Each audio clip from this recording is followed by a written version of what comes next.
Hey there guys, my name is Marcus, and in this quick video I'm going to show you how you can easily add a bank account or credit card in your QuickBooks online account. So what you want to do is just be in QuickBooks and then just like click here banking.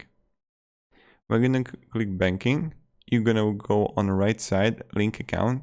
You will always see accounts here, so link account.